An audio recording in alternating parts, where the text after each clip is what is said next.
there, friends. I know you clicked on this video because it's basically St. Patrick's Day and you want to learn how to avoid leprechauns too. Well, you can do that, one, by wearing green, they can't see you, and two, by making these scrumptious, absolutely delicious stout cupcakes with whiskey caramel and Bailey's frosting. Now, if you have ever gone drinking out on St. Patrick's Day, you know what this cupcake is. It's an Irish car bomb. We have the stout in the actual cupcake, creating this moist, dense, delicious cake. That whiskey caramel that's so perfect, that fills the inside, and that Bailey's frosting that just ties everything together with its cool sweetness. I'm telling you, this cupcake is worth making this St. Patrick's Day. So let's get into the kitchen and let's have a fun experience making and baking an Irish car bomb. If you like this video and want to see more, please do hit the like and subscribe button down below. Also, click that notification bell so you never miss an upcoming video. Now, if you want to make this recipe yourself, check the description box down below. The recipe will be linked there. In a small saucepan, you're going to combine the stout and your butter. Use your favorite stout. If you're a Guinness person, use a Guinness. If you want something more locally crafted from your area, use that. Now that our stout and butter mixture have melted together, I'm gonna go ahead and whisk in our cocoa powder. Now that the stout, cocoa, and butter mixture are fully incorporated, it smells so good in here. It's chocolatey, it's stouty, but it doesn't smell like a brewery. We're gonna let that all cool just so that way it doesn't mess with any of our other ingredients that are at room temperature. While that mixture cools, let's get started on the next step in our recipe. You don't have a lot of dry ingredients in this recipe, which is great, so we're going to combine them quickly together. We have some salt and some baking soda, along with our all-purpose flour. I'm just going to give that a mix. Next up, we're going to combine our eggs, sugar, and sour cream into a large mixing bowl. And we'll mix this together with an electric mixer. Now that our egg, sour cream, and sugar have been beaten together, we're going to add in our chocolate stout butter mixture. I'm gonna do this nice and slowly so that way my eggs don't curdle. I'm gonna take my time, and you should too.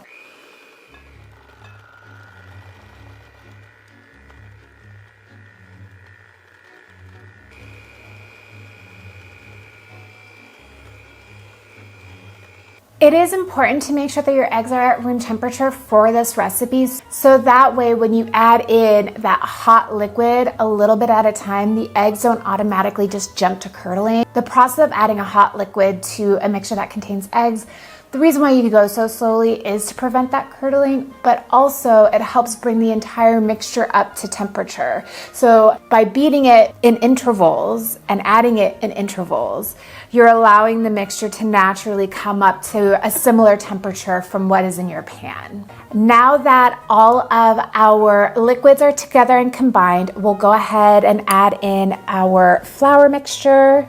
And you don't have to use your electric mixer at this point. You can definitely just use a rubber spatula to help bring the cupcake batter together. I prefer at this stage to incorporate the flour, baking soda, and salt by hand because I also just want to ensure that I don't overmix and create too much gluten structure. That'll lead to a tough cupcake instead of a tender one. And I started this recipe by talking about how this cupcake is like an Irish car bomb. This isn't a cupcake for kiddos, but if you did want to make a version of this cupcake for the littles or with the littles, then I recommend swapping out the whiskey and the caramel and doing a regular salted caramel, and then doing a vanilla bean buttercream. That also works really, really well for this cupcake, and it makes it kid approved.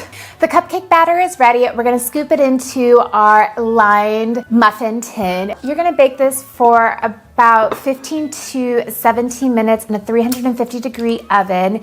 Be sure to preheat it. You want to fill each liner about 3/4 of the way full, and this recipe makes about 24 cupcakes. Our cupcakes are ready to go in the oven. Let's get these guys baked off. Did you know that leprechauns date back to 8th century Irish folklore? And they're said to be cobblers by trade and have red or white beards. While our cupcakes bake, you're gonna wanna use that downtime to make your frosting as well as your caramel. So let's get after that. For our Bailey's buttercream, you just need a couple of ingredients and it's super straightforward, which I love. This is an American style buttercream, so you are not tempering anything, you're not heating anything. You're really just putting together powdered sugar, your flavor agent, which is our Bailey's, and of course, butter. So I have some room temperature butter here. Also, if you want a link to this recipe, check the description box, it's down below. So we're gonna add our butter, and I'm just going to cream this until it becomes a bit smooth, and then to avoid this big plume of powdered sugar, I am going to add the powdered sugar little by little just to make sure it incorporates well with our butter. I have creamed our butter just a bit to help break it up from its cubes and to get it nice and smooth. I'm going to add in about 1/3 of our powdered sugar here. And on low, I'm going to start creaming the sugar and the butter together. Now, before I continue to add more powdered sugar, just to help things along, I'm going to go ahead and add in my Bailey's. And I'm gonna give that a mix before I add in any more powdered sugar. All right, perfect. And as you can see here, we have such a nice light frosting. It's really come together. Now I'm going to transfer this to a piping bag so that way I can have beautiful swirls when it comes to frosting my cupcake. But of course you can just use a butter knife and make it feel really rustic and homemade.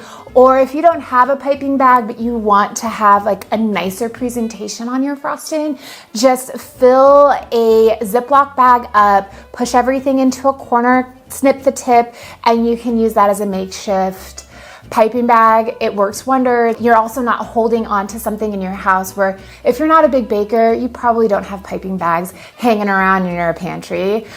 So now that our frosting is ready to go, I'm gonna let it hang out on a countertop at room temperature, and I'm gonna get started on making our caramel. Did you know that if you capture a leprechaun, that they are required to grant you 3 wishes in return for their freedom? But don't be fooled. Leprechauns are very wily and mischievous fairies, and often they confuse their captors so much so that they are able to escape from their freedom, which means as a human, you have to keep your eyes on them all the time. I know that caramel gets a really bad rap for being really difficult to make. I see you bake-off watchers, but let me tell you, we're adding in a little bit of corn syrup. That is going to help any beginner baker make caramel easier. So to begin, in a small sauce pot, we are going to add our sugar, our water, and our insurance policy, a little bit of light corn syrup. It's important to never stir your caramel after the sugar has started to dissolve. Your best friend whenever you're making caramel is to have a pastry brush. I prefer the silicone ones because they're easier to clean than a boar's hair brush or a natural fiber brush, and it effectively will do the same thing. You're just going to brush down the sides of your pot anytime you feel like you need to tend to it. Mainly if you start to see any crystals form around the edges right above your liquid. The other thing you can do to help make sure that your caramel caramelizes evenly is to swirl your pot. Again, never stirring with an actual kitchen utensil, but just gently moving the mixture around so you don't end up having any hot spots, which are going to turn into burning. Sugar moves very quickly, so be sure to stay next to your stove top and attend to it because it'll go from perfect to burnt in a matter of seconds. You are looking for a deep amber color whenever you are making caramel. These look fabulous. I'm going to give them a few minutes in the tin to cool off slightly. Then I'm going to transfer these to a wire rack so that way they can cool completely. You do want to fill these when they are at room temperature. Leprechauns also find all of their treasure in the ground, all of that gold, and hide it in a pot of gold, of course, at the end of a rainbow. Our cupcakes have cooled fully to room temperature. We're going to punch out some holes in the top so we can go ahead and fill them. I like to use a small ring cutter that you would get for a large cookie cutting kit. You could also use an apple core for this as well. If you don't have either of those things, a teaspoon or half teaspoon also works well. It's time to fill and frost our cupcakes. We are so close to the taste test. I can't wait. I've placed our cooled caramel into a little bowl. I'm just using a teaspoon and I'm just going to fill each cupcake up so that way the cavity is nice and full for each cupcake. Here are my frosting tips from a non-professional pastry chef. If you're going to use a piping bag, easiest way to hold a piping bag in place, whether it's to fill it or to set it down, is to put it into a tall glass or a 32-ounce quart container like a deli. And that keeps the tip down and helps everything kind of stay, with the gravity going down, and will ensure that you don't have your frosting kind of running all over your countertop. It also helps keep your hands clean. The next tip that I have is you're always going to apply pressure from the top, never from down by the nozzle or in the middle of the bag. That'll also ensure even distribution of your frosting onto whatever baked good, pastry, cupcake, cake that you are decorating. This is just more for it being handy and to prevent frosting from kind of getting all over your hand that's holding the bag. Is I like to use a nice thick rubber band to hold the end of my bag so that way I can avoid some kind of mess. Your hands are warm. The buttercream should be at room temperature when you're frosting. So things are gonna melt slightly. If you do need to, just pop it in the refrigerator for a little bit, come back to it once everything is back up to temperature for it to be easy for you to frost. All right, our cupcakes have been hanging out. They're all frosted, they're ready to go. Let's dive into this and let's try one. This reminds me of being in my 20s. When I was younger, this was like my go-to on St. Paddy's Day. I'm a bit older now. Don't do this as much, if that ever. What I love about this cupcake is it has all these flavors of the spirits that we use, but none of that overarching harshness. So you have this like really mellow, very moist, very enjoyable, pleasant cupcake that you're indulging in. And on a holiday that is quintessentially for Americans, all about like going to the pub, this one hits. It's fun, it's playful, it's a bit whimsical. This cupcake is everything that it says that it does on the tin. Absolutely scrumptious. Thanks so much for watching, and let me know if you end up baking this recipe.